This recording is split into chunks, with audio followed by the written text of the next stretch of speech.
that I think a lot of people are at least familiar with, the 133. But these next couple of presentations are designed to sort of progressively broaden our perspective.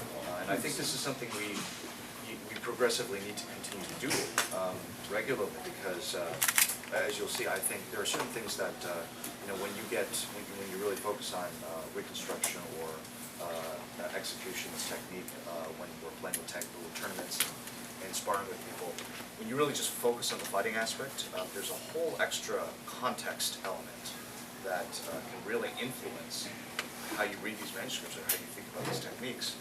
But until someone kind of points out to you something, you don't know what you don't know, right? So that's a little bit of what we want to get out to people today. So here's going to be here's a presentation from Mike Chidester that again will have a lot of stuff that I think you're familiar with, but may very well have things that you're not. So Oh, we will. oh, all right. Okay, So the challenge has been set. Michael Chidester, I run the Liechtenauer. I introduced myself at the dinner last night, which I hope most of you were there. Good dinner. And when I basically started Liechtenauer because at the time I didn't know anything about fencing manuals, more or less. I mean, I knew a few things. I started piecing things together after leaving a certain organization called ARMA, which some of you may have heard of. And I had to start actually doing my own research because I didn't have someone in charge to tell me what to do anymore.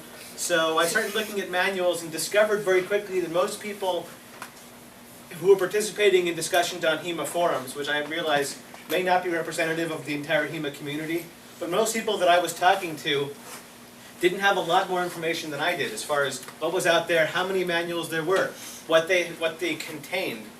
Everyone was kind of reading the same 3 books and commenting on them as if they represented the entirety of HEMA literature. And so I set out trying to actually figure out how much there was, how many manuscripts, how many books, and so forth. And when I found out, so this is going to kind of go over some of the things that I figured out in this presentation. Here's my little agenda. We're going to start off talking about a few important distinctions, some terminology that I'm going to use that you might find useful to use at some point too, to understand it. Move into martial arts prehistory, talk about Liechtenauer, talk about poetry. Then we're going to move into some of the different categories of masters that we have, moving into the 14th, 15th, 16th century.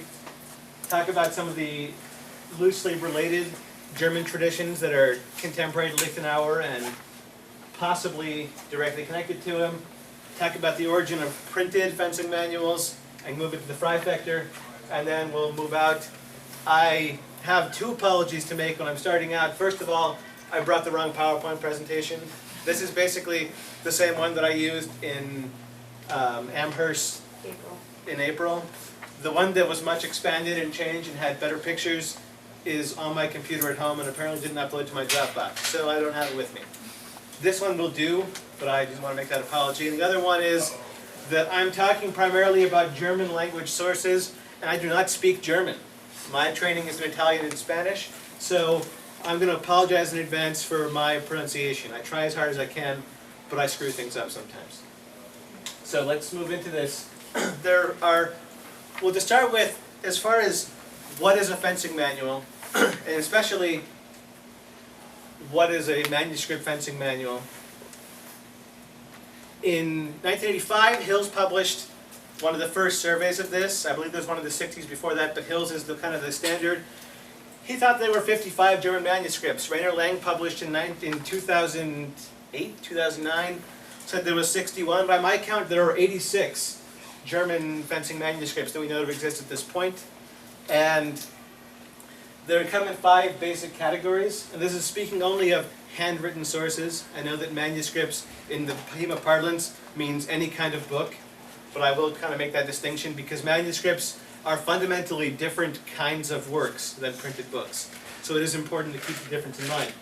The first one we have is Fechtbücher, which are basically medieval scrapbooks that people would put together. They were commonly owned by aristocrats and so forth, and it was just, they had this manuscript, they'd write down things they thought were interesting, or they'd have them written down. So if they have a fencing manual in them, it doesn't mean that that fencing manual was written by a fencing master. It doesn't really mean anything necessarily about that fencing manual. This is the Dobringer House book, which is the MS 3227A in Nuremberg. And this, by the way, is the calendar that we use to date it to 1389, which makes it the oldest Liechtenauer source, assuming that calendar is an accurate way of dating it, which is completely up in the air. But this happens to have lots of short treatises on fencing and a really long treatise on Liechtenauer's longsword, none of which we can really say how it connects to Liechtenauer at all. It wasn't written by Liechtenauer. It may not have even been written by a fencing master, but there it is. And there are several manuscripts like this that are just assortments of alchemical recipes and magical texts and astrological texts. And oh hey, here's something about fencing. Next we have our Fechtbücher. This is the Gladiatorial that's down in Yale. It's a beautiful book. If you have a chance to go down there and check it out, you should. I quite liked it. Fechtbücher are treatises that specifically discuss fighting with weapons, fighting without weapons. If we're lucky, they have pictures and text to try to explain what's going on. Usually they have pictures or text, and we have a whole lot of work to put together. And as Dr. Foging pointed out, you really can't interpret the illustrations that literally, or sometimes the text either. They were writing for a very different audience and from a very different mindset than we're used to, but they do offer the instruction that we have to do this reconstruction. It's the best that we can do. We also have Ringbücher, which are technically a kind of fencing treatise, but they tend to be about wrestling. And for some reason, there are very few treatises that only cover a single weapon, but there are a lot of treatises that only cover wrestling and nothing else. So I consider them a separate category, and they're often referred to as a separate category in themselves as well. Wrestling books. We've got Kriegsbücher, which are war books. Usually, there's really only one, which is Bellefortis by Conrad Kaiser, who writing in 1405, and everybody just kind of copied him. Every time you see a bizarre-looking siege engine or someone in a weird medieval diving suit across any manuscript, assume that it's Bellefortis unless you know otherwise. There are dozens and dozens of copies, and no one else really wrote that much about it. So that's the original there on the left. This is Talhofer on the right, and that's a printed version from 1524. We have, finally, Turnierbucher, which are tournament books, not really fencing manuals. As I understand it, they're just records of tournaments that happen, but they are often brought up as German manuscripts because they do have nice pictures of horses, of equipment, of people doing things that look like jousting. They're nice, I guess. Today I'm going to focus on the fencing treatises and on the wrestling treatises, and that's about all. So there are 5 basic writers, and I want to say writers because a lot of these aren't written by fencing masters. If we could even define what a fencing master was properly, it still wouldn't cover all of these writers. In a lot of cases, there are people who are associated with fencing masters. Sometimes they may have been masters, they may have been teachers, they may have been soldiers. Jean's going to talk a lot about that, about who these people actually were. They may have been common citizens who happened to know how to fence. But there are 5 basic kinds of writings that we have, and that's how I'm going to define this. We start off, the earliest ones are generally by poets, or people who have pretensions to being poets and write terrible poetry. But it's just verse, and it's generally ambiguous, hard to interpret, and not really that explanatory.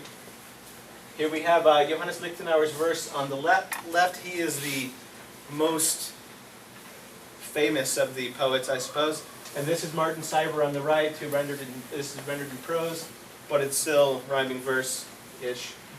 We have, so after the poets, we have glossators, who are sort of their descendants. They take those verses, that poetry, and they comment on it. And actually, I'm sorry, let me backtrack slightly. As far as the poets go, a term I'm going to throw out is epitome, which is used sometimes, and I think it's more accurate than a lot of the other possible translations of words for this. We call it marked verse sometimes, Zettel, which just means list or notes, but epitome is a sort of a brief summary of a topic, which was very common in the literature at the time, and that's how I choose to translate it. So when I talk about an epitome, I mean one of these long poems. The glossators, a gloss is just a commentary. In medieval texts, they would often write glosses on obscure words. Our writers would write glosses on the verse. And so you take a verse that means nothing to any of us, you know, when they just say like, Zornhout and thrust with the point. I'm blanking on the exact verse there, I'm sorry. It's early. And then they'll write this huge paragraph, which actually doesn't really illuminate it that much more.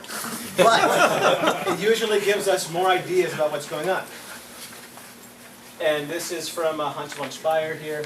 And you have the verse nicely laid out in red ink, and then he goes on and gives you his long explanation of what's going on.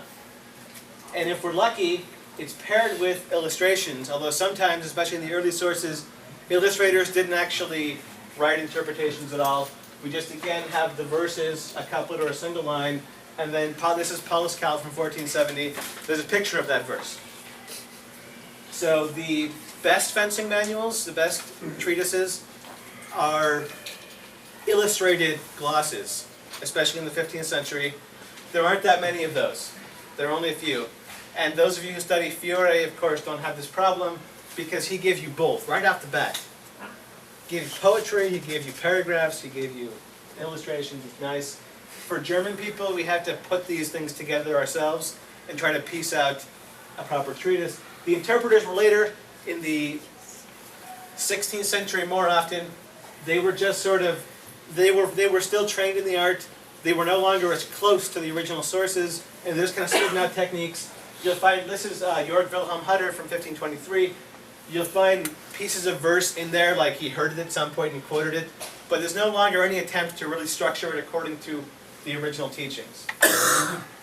And finally, the preservers like Joachim Meyer and Paulus Hector Meyer, who, in their opinion at least, were trying to revive a dying art. Now it's weird when you look at the historical context because we know that swords were very much still being used, and yet somehow a lot of these writers were saying that back in the good old days they were much better and they had much more art than we do now. So I'm going to teach you the old way of fencing, and then somehow you're going to use it to fight now. So Joachim Meyer was running a fencing school. Paulus Hector Meyer, of course, was a thief and a embezzler who got hanged for his crimes. And in both cases, they were trying to gather knowledge and preserve it for posterity, which we should thank them for, because without them, without both of those guys, a huge amount of the knowledge that we have today would not exist. We'll come back to that. Let's talk. So, as far as the evolution of fencing treatises, in martial arts prehistory, they didn't really exist yet. This is the only treatise, a fencing manual that exists from antiquity. It's a Greek single papyrus, one side, with 7 plays of wrestling on it. It's from the Oxyrhynchus papyrus, and it's from about 200 AD.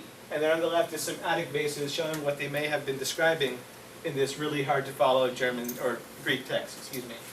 There's the Re Militari, which is the famous Roman war book, which includes some brief notes on how to train soldiers, but no actual information about what they were doing. Just like anytime you ever hear someone talk about a Pell, it comes from Vigilius from the Re Militari. He is the source about Pells. And there are a lot of epics and iconography that we have from the Middle Ages, and they're of questionable value, to be honest. This is the Morgan Picture Bible. You have lots of people killing each other based on biblical stories from the Old Testament. There are a lot of epics from the Vikings and so forth that you can look at, and they describe combat in fantastical ways. I believe Jeff Lord used the example of dancing up spears and so forth, and it just, people do make attempts to interpret and reconstruct arts based on these things, but again, they're probably vaguely accurate at best. So it's really questionable. Looking at pictures in and of itself is not a good way to do reconstruction. The first actual legitimate fencing manual is the Valpurgis Fechtbuch, the MS-133, which Dr. Forring's already covered very well, so we'll kind of skip through this. It's interesting because it is a sophisticated book, as he pointed out, in that it has most of the features of later fencing manuals already developed in here. We have 7 numbered guards, and we have long series of plays that have both descriptive text and pictures, and it even quotes verses of some older teaching in there, referring back to something that's already been lost. And so, and here are some of the other similar teachings, which may or may not be directly connected to the 133. And of course, the scribe who tried to recopy it and couldn't understand what they were writing, and so he writes a complaint right here about how the Latin is indecipherable. So with all of that said, here's the part that everyone cares about, which is when we get into the actual masters. Johannes Liechtenauer being the first, he's the Grand Master of the German tradition as we understand it. This would be the time to once again clarify how little we understand by saying that we don't know if Liechtenauer actually existed, and if he did, we don't know if he actually wrote this verse. Because this is again, the Dobringer House book, the 3227a, which is the only source of any biographical information about Liechtenauer, period. And all he says is that Liechtenauer lived a long time ago, and he traveled all over the place, and learned lots of teachings, and put them together into this thing I'm going to teach you now. And it's one short paragraph, which is everything we know about Liechtenauer. Other than that, every treatise in the Liechtenauer tradition merely names him and lists off the teachings.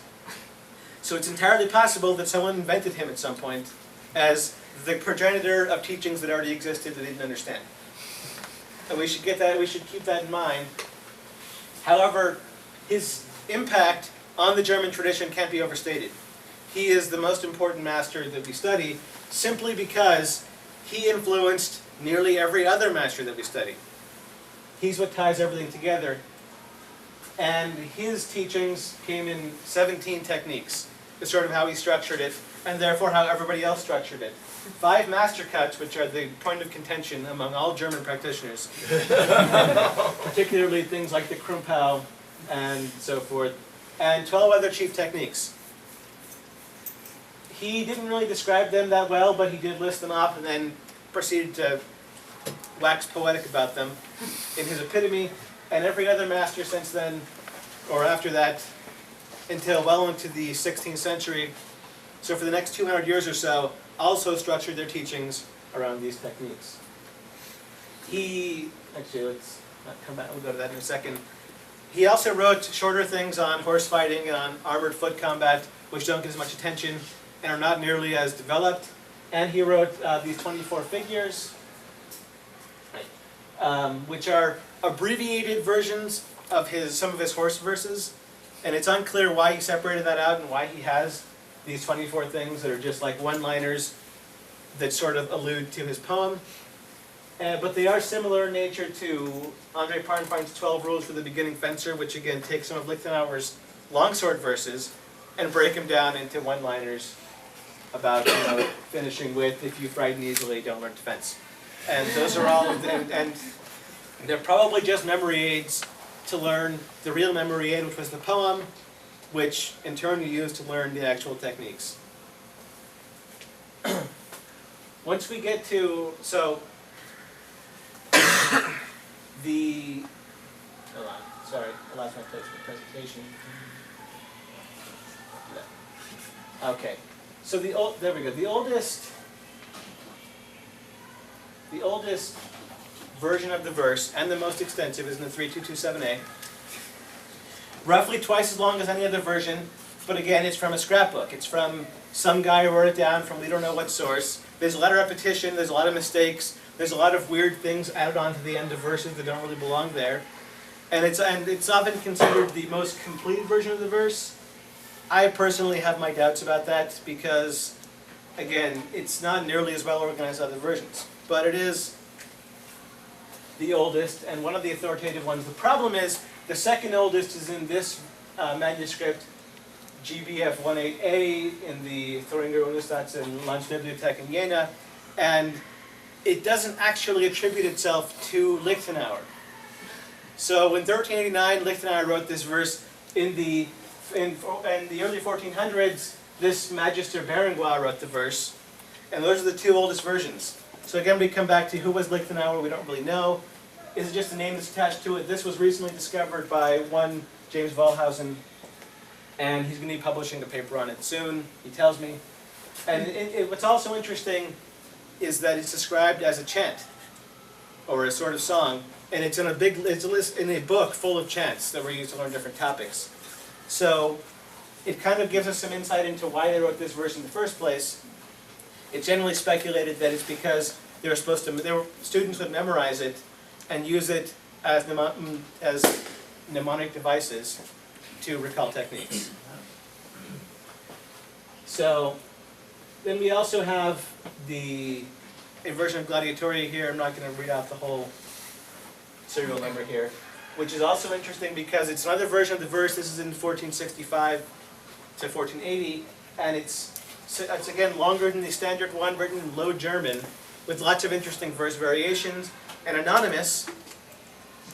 And when we get to Hans Leukner in 1478, and he has a very similar verse, which is also very different from Liechtenauer's, and he's often referred to or thought of as being a knockoff of Liechtenauer, but his verse is almost twice as long. He incorporates a lot of verses that Liechtenauer uses for armored fencing and so forth into his Messer teachings, and makes a lot of changes of his own, renames things. Again, it's unclear where he got his verse from, because he's not doing it the way Liechtenauer did, even though it's quite similar.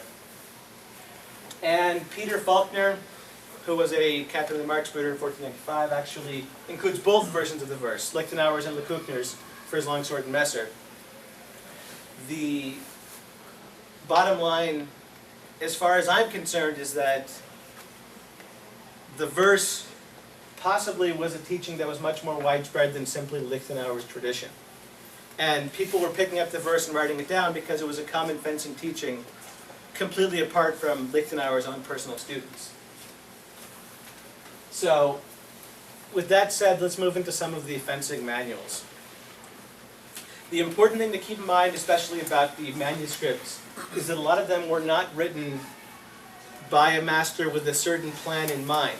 A lot of them are anthologies that were written by scribes, compiling existing texts and just putting them together into a completed work. So you can't look at it and assume that because a bunch of treatises are included together that they have any more relation than that, which is a mistake a lot of people have made.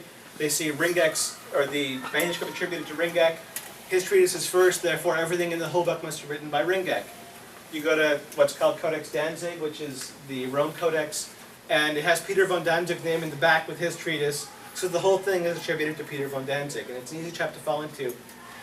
The thing to keep in mind is these were just teachings. They were just things that were around that scribes had access to, and if they were going to write a manuscript about fencing, they just pull in the different things that existed and recopy them. So, I'm going to skip over Dobringer because it bores me. And we're going to go into the study of Liechtenauer, which is sort of our map of masters from the, don't laugh Stephen, which is a map of masters of the 15th century.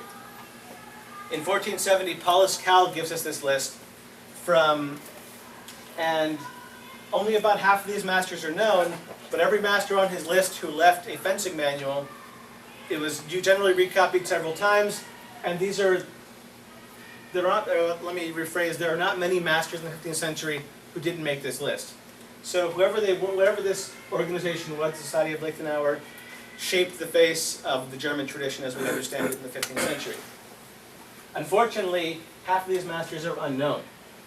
So there's asterisks next to the ones who actually left a treatise. The other ones are out there, who knows, they didn't leave a treatise with their name attached to it. So it's hard to say exactly who they were, beyond the fact that we can assume that Virgil von Krakow came from Krakow and so on and so forth. We have Andre Leibnizer, Barton Hundfeld, and Odjad were all masters who were repeated very many times in different manuscripts over the next several decades. Paulus Cal, of course, gave us one of the first illustrated manuscripts in 1470, which is very interesting work because it includes pretty much the whole spectrum of German martial arts teachings. We have horse fighting, we have armored fencing, we have long shields, we have marriage counseling and sword and buckler, sword and messer, dagger, and grappling. Pretty much everything that's covered is in there, and there are actually 6 different versions. I have 5 up here. Only one of them has text, unfortunately. The other 5, well, and then one of them has brief captions in Latin, and the other 4 are textless, and we're not even sure why they were made. This one is interesting. It was recently discovered, created around 1500, and it's the only German manuscript that I'm aware of that was translated into a foreign language. And I'm not sure if it's Latin or Italian. It hasn't really been released as far as any studies on it yet. Currently held by an Italian collector. Very different artistic style, and again, different language. And that's thanks to Liechtenauer who brought that to my attention, of my Fechtbücher. Sigmund Ringek is, of course, a master that most people are aware of. One of the Society of Liechtenauer. He was a Schermeister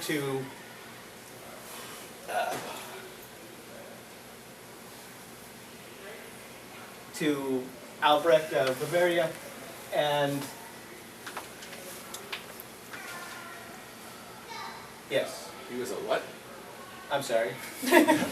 A Schermeister was a military officer in charge of artillery and so forth. So, and there's some ambiguity because a Schermeister is also, so the words are pronounced very similar as far as I know, but they're spelled differently. And because spelling in the medieval period was more of an art than a science, it's unclear if he was a fencing master or a military officer, again, in charge of artillery and so forth. But he was he was in service to a lord, and he was some kind of military position in that lord's court. And that's the most we can say, besides the fact that Ringek probably means he was a Rhinelander. Again, the problem is most of these masters have very little biographical data attached to them. So we have a couple different versions of his text. He's one of the most popular German masters, obviously. We have the lovely illustrated version from Glasgow, which is incomplete, and the more popular version from Dresden. Both of them were written in the early 1500s, which only has text but does have all of the text. And he did have the dubious distinction of being revised and expanded by a later master, Hans Mädel, in 1638. And all kinds of weird stuff got introduced in Hans Mädel's version, being a later master who presumably had less respect for, or less familiarity with Liechtenauer's core teachings. Derbringer himself most likely lived in the early 1400s. Now, pseudo Peter von Danzig is interesting in that it's the person most people think of as being Peter von Danzig, again because his teachings were conflated with this anonymous treatise in the Rome Codex a long time ago by people who didn't really have enough context to know about it, I assume. But it is the most complete gloss of Liechtenauer's work. And this is the illustrated version that's in Krakow, the Goliath manuscript, where they matched the extensive explanations with some lovely pictures of guys fighting with great swords, and also horse riding and armored fencing, which in some cases serve to elucidate the text, in other cases not so much. Again, the problem with relying on art too much is that the artists themselves were often not fencers. So they didn't really know enough to highlight the right details in a lot of cases. And they might make mistakes, which to them were unimportant, but to a fencer might be paramount. If an artist draws a hand backwards, for example, it's really going to confuse everybody on the internet for a long time, and still does in some cases. The Gladiatorial Group is thought by most to be related to Liechtenauer, possibly one of those masters whose names were listed by Paulus Cal, but not actually associated with any manuscript that we know of. His teachings are certainly completely consistent with Liechtenauer, and it's called Gladiatori, of course, because someone wrote Gladiatoria on the front, which is where a lot of these names come from. It exists in 5 manuscripts. This is the Vienna version, showing some nice pictures of spear fighting and actually throwing the pommels in there too, which is a great technique if you can do it. And this is the Yale version again, armored longsword, the Krakow version with dagger, and the Wolfenbüttel version with wrestling on the ground, still with daggers. There's also, so there are, like I said, there are 5 versions. The one in Paris is unfortunately, or the one in Cluny rather, is unfortunately not available to us at the moment, but has all kinds of other interesting things in it as well. It's one of those manuscripts I would love to get my hands on, just because so many other manuscripts seem to copy it or have been, yes. Is that a mace in the upper right? That is a 2-handed mace, yes. Awesome. And we have guys fighting in loincloths with navajas. We have interesting armored combat, sword and buckler, and possibly some longsword copied from Peter Faulkner. And this in turn may actually have been inspiration for Georg Wilhelm Hutter. It's an interesting manuscript that kind of sits in the middle of a web, and yet unfortunately is not available to the public at this time. Where is it? It's in Cluny in France, and they are slowly moving towards a plan to digitize it, but they have been for many, many years now, so we'll see if that ever happens. There have been like 30 pictures released, which is about where these come from. And sadly, it's mostly textless too, so a lot of the mysteries it holds we're probably going to keep. We have Hans Talhofer, who is, I suppose, an interesting master and one of the most famous in the community, mostly because his stuff was published before anybody else's. He gives us lots of colorful, pretty pictures with very little text. So we fall into the same trap of trying to interpret inexplicable images. I'm not really going to talk about Talhofer simply because most people are so familiar with his work. He did publish, or he did, manuscripts are not published, but he did produce at least 5 manuscripts in his lifetime. At least 7 more were produced afterwards by other people, and he's been published numerous times. The Nuremberg tradition is where we start getting into some of the interpretational stuff, where it's similar to Liechtenauer, possibly connected to Liechtenauer, certainly not conflicting with Liechtenauer, but it's anonymous. We don't really have any information about where it comes from. The oldest one, Codex Wallerstein, or the Codex 1.6.4.2, is from 1470 or thereabouts. Includes several devices of longsword, dagger, messer, and an extremely long and possibly unrelated wrestling section.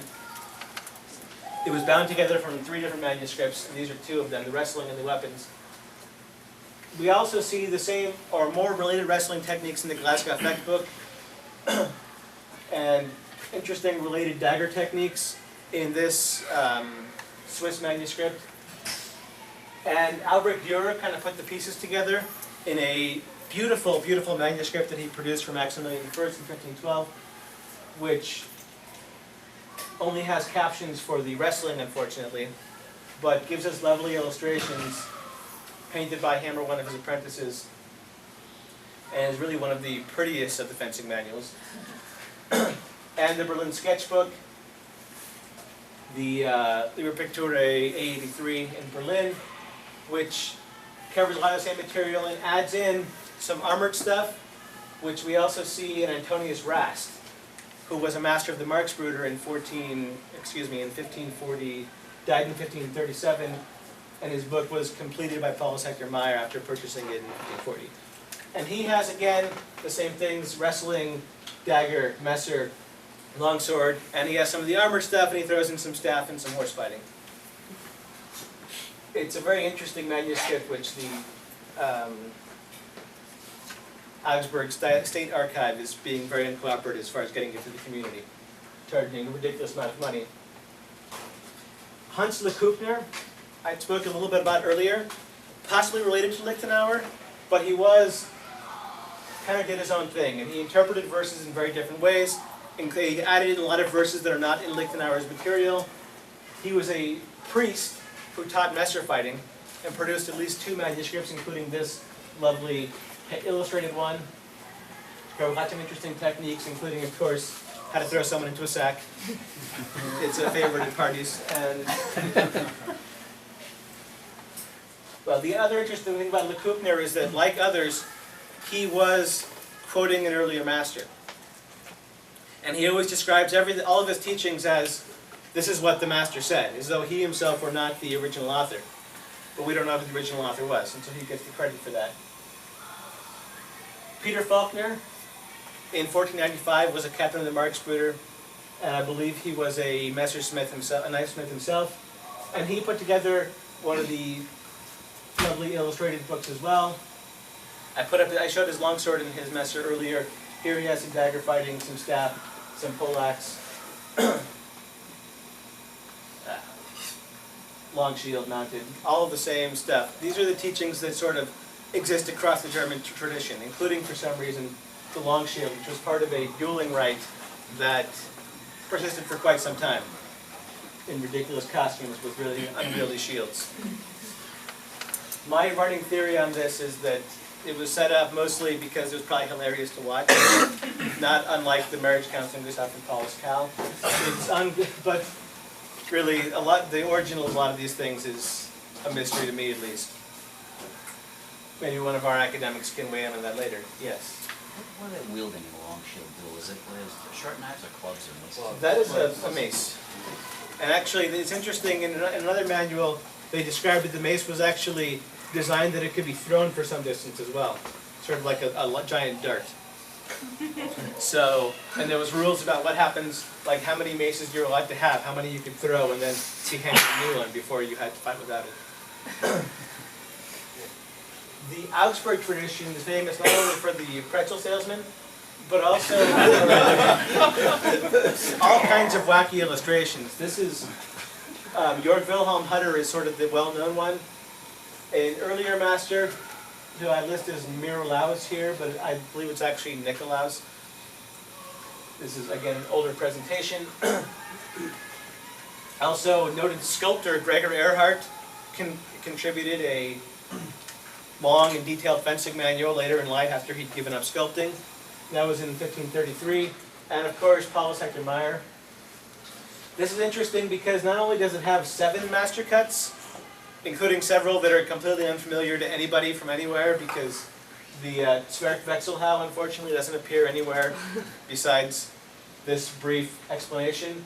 But he also includes all of Liechtenauer's teachings and then adds in some more as if they were also Hauptstück, chief techniques like the war hue and so on. The Oberhau is listed as a separate technique. But personally, I'm more interested in these master cuts. Joachim Meyer contributes a little bit of insight in that he has a few of them, but some of them we still lack any information about. Jörg Wilhelm Hutter took those teachings and added in fanciful illustrations and a lot more detailed instruction. Here, I guess, is how to fight angels and demons. He had lots of lovely costumes in his. And we have armored fencing, including the breaking of a sword somehow, and mounted fighting as well. And here's some of Gregor Erhardt's material. This is interesting. Particularly notice how the guy at the bottom is being stabbed through the throat by a knife he apparently fell on while attempting a wrestling technique. And these were important sources for a certain later master as well. Fabian von Auerswald deserves a honorable mention here, even though we're in the middle of manuscripts. Being the first, well actually he's not really the first of anything, let me clarify that. He is, however, the most important printed wrestling manual of the 16th century. And he's famous, well he has these lovely, lovely illustrations here, and good explanations as well. And he is the only real source that explains the wrestling game of wrestling in the Grubelin, the hole in the ground, which I understand will be a fixture of Long Point next year. Where basically the idea is one person stands with their foot on a spot in the ground and can't move it. The other person is hopping on one foot and can't put his free foot down. And the objective is to make your opponent break that rule. But Auerswald is an entertaining book. He was a wrestling master to the Elector of Saxony, I believe. And really an influential book. And that brings us to Paulus Hector Meyer, who pretty much compiled everything we've already talked about into massive, massive tomes of about 1,200 leaves each, 3 of them, over the course of the 1540s and 1550s. He was a voracious collector of treatises, not unlike some of us, but he took it a little farther, embezzled lots of money from the city of Augsburg, where he was the treasurer, over the course of decades,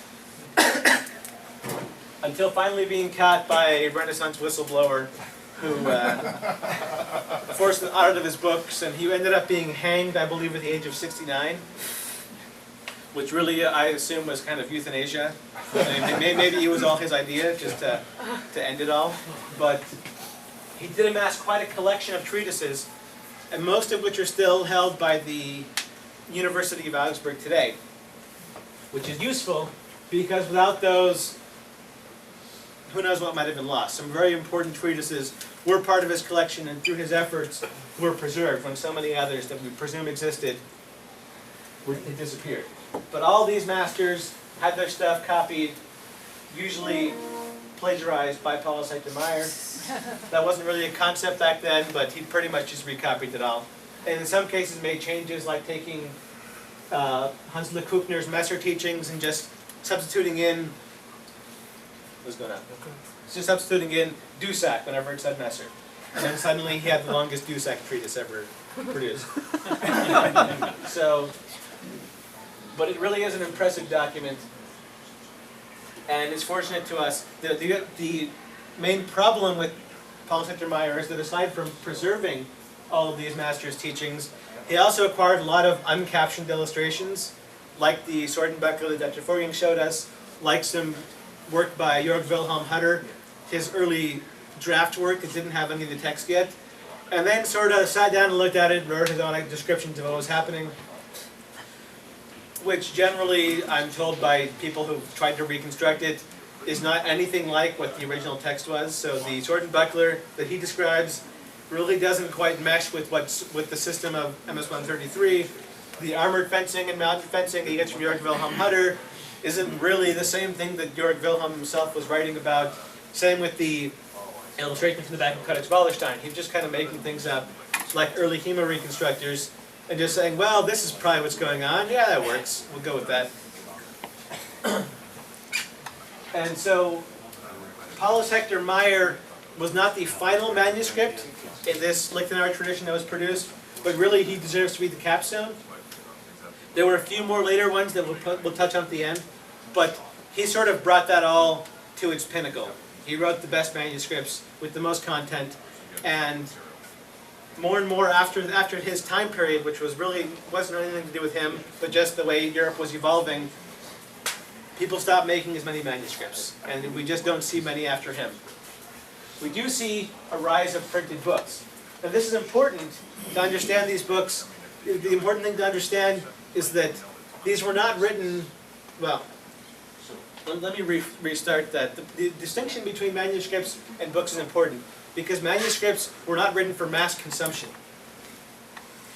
When André Parnfine published his book on sword fighting, which was the first illustrated book on sword fighting ever printed, 1516, it was the first time anyone ever tried to take Liechtenauer's art and distribute it. A manuscript, by its very nature, is a personal book made for a person. And in some cases, we have fencing manuals that are still held by the family of the person who commissioned it.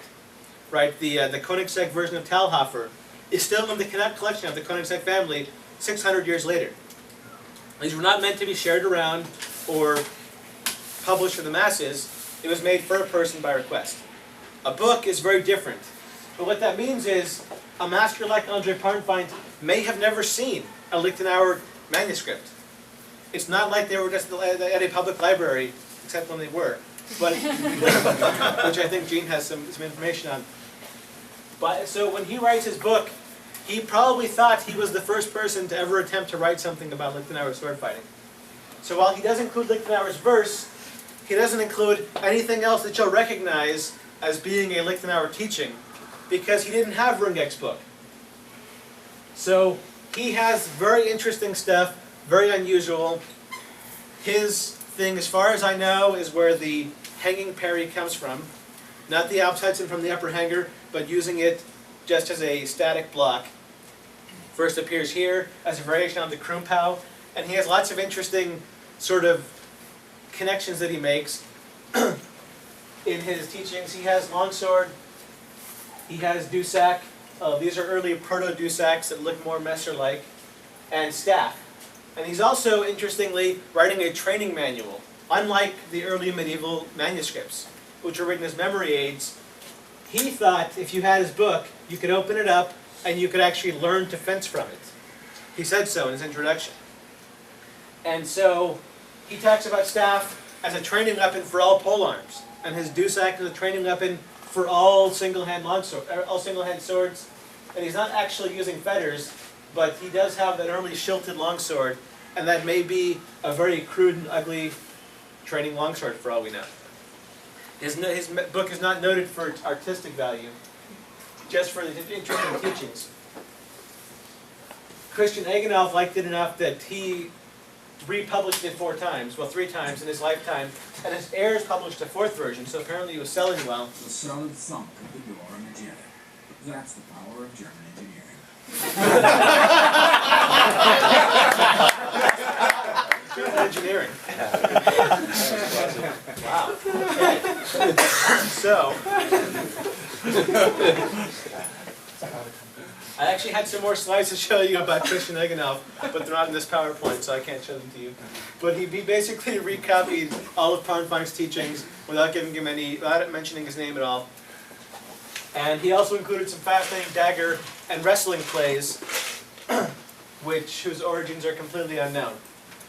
But when we come to Johann Meyer, who's the origin of this fun kung fu position that I like so much, he, again, even though he did have access to some manuscripts that we know that he actually produced himself and recopied some of the older ones, he again thought that he was one of the first people who was actually going to explain sword fighting to the masses. So he wrote, well, his first work in 1560 was a private manuscript for one of his students. In 1570 he published a huge book, which has been translated by Dr. Forgang and is no longer available. So you managed to luck out like me and actually buy it when it was in the stores. The Pester the publisher. But it really is an excellent book. It covers what he thought, again, was everything you need to know to learn to fight from a book. Yeah, having a master is useful, having someone teach you, but he was sure that he gave you everything you need to know. I would beg to differ, having read his book. I think there are pieces missing, but, he was confident. What's interesting about Meyer is that, again, he's one of the preservers. He was trying to bring Liechtenauer's art back, I suppose, since he was pretty sure that the good fencing days were over. And he was obviously teaching public lessons, and he was trying to unify all of the old longsword teachings to create his own sort of hybrid longsword system that would be the way the old fencers fought. Not unlike what a lot of people do today, he sort of cherry-picked a lot of techniques from Andre Parnfang. We know he had access to Ringek, as well as pseudo Peter von Danzig. We know that he had access to Martin Seiber, and he pulls in all these different techniques into his own massive system. And he published a very large book in 1570 and promptly died. Planning to write a second book. He's often maligned as a sport fencer because his book, it talks about using training weapons in a training environment and advises you against doing dangerous things like stabbing your training partner in the eye and so forth. In fact, he banned thrust completely and sort of modified Liechtenauer's art until it fit into that paradigm where you wouldn't kill the other guy you were training with.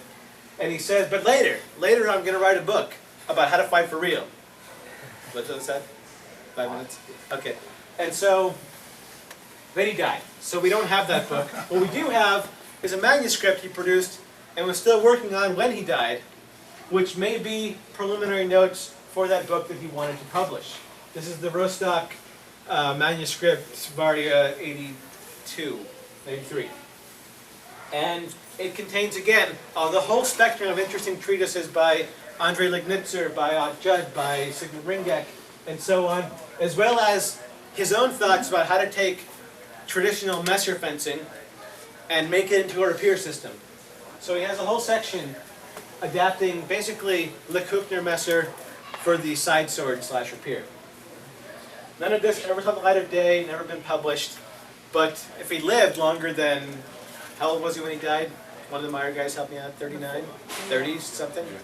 Had he lived longer than that, we may actually have seen a really cool printed book that would have been really useful to have 10 or 15 years ago, before these manuscripts were found. Later, Fechtbucher, of course, just ripped him off. Nobody really did anything new after that, except Sebastian Hüssler, who ripped off a completely different master, Salvador Fabri, and created a sort of Italian rapier system in German. This is Jacob Suter up here, down at the bottom, Theodore Verolini. And they all basically include the same stuff that Meyer published, but in abbreviated form. except this guy included the same stuff that Fabry published in inferior form. That sort of brings us to the end of what I have to say. Sorry if this was sort of a little bit boring to you guys. It is early in the morning and I'm not all together yet. I don't usually wake up this early. So, for further reading, the book to read, I suppose, is Sidney Anglo. Because although it has many omissions and contains much that is apocryphal, not wildly inaccurate, it is better than the other ones because it's in English. There has unfortunately been no significant study of the German manuscript tradition in English as of this date. Maybe I'll publish one eventually. What we do have is Hans-Peter Hill's 1985. We have Meyer Lang's catalog, der deutschsprachigen illustrated Handschrift in den Mittelalters, the catalog of German-speaking manuscripts in the Middle Ages, illustrated manuscripts in the Middle Ages. They both have lovely catalogs of manuscripts, but as far as an English-speaking audience goes, Anglo is pretty much all we have as of yet. Hopefully someday someone picks up the gauntlet and does more with that. And there's the Liechtenauer down at the bottom.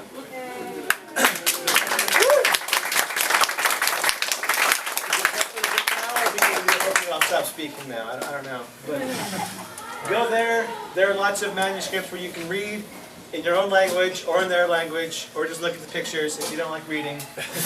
We try to support everybody in that. And also a lot of historical context, a lot of much shorter but interesting biographical articles you can read if you want to know about the master himself. So, with that said, what are your questions? Or you can kick me off, Jeff. No. Well, we have time for a few questions and lunch just arrived, so. Okay, so questions. we're holding up lunch, but I hope you'll ask me questions first. Yes. So, are you thinking of publishing a stemma on now? I'm not thinking of publishing anything, except for what things that I'm already thinking about. Intuitively. I am slowly gathering notes to put together, at the very least, a printed catalog along the lines of what's been done in German like 3 times now, but nobody in English has ever attempted. And we'll see if a publisher wants that or if they want something more extensive. My translation skills in German are not impressive. They are slightly more reliable than Google Translate, because I rely on Google Translate sometimes to help me out. So I'm no German expert, but maybe it'll be a collaborative venture with somebody who is. But I have it in the back of my head of someone's got to make one of these. I may as well do it if no one else wants to. Yes. I actually do publish a shorter survey in this year's Wallace Collection catalog, going with the fencing exhibit. So I tried to survey, what I knew of what we knew, as of October last year or so when I sent the thing in. But one of the things I say there is it's really hard to survey this material because, as your presentation highlights, a lot of new stuff is still coming out. And it's kind of hard to really do the big, catalog when you know that 10 years from now the content is going to have changed. And in a way, that leads to one other thing. The thing I wanted to say, which is I think the Liechtenauer is actually a really good medium for getting this stuff out there because it allows for constant changing. And maybe once things settle down a little bit, it could be a hard copy. But for the time being, online is probably a good option. And you do a great job with that. I really want to thank you because I find it's a really useful tool. Yes.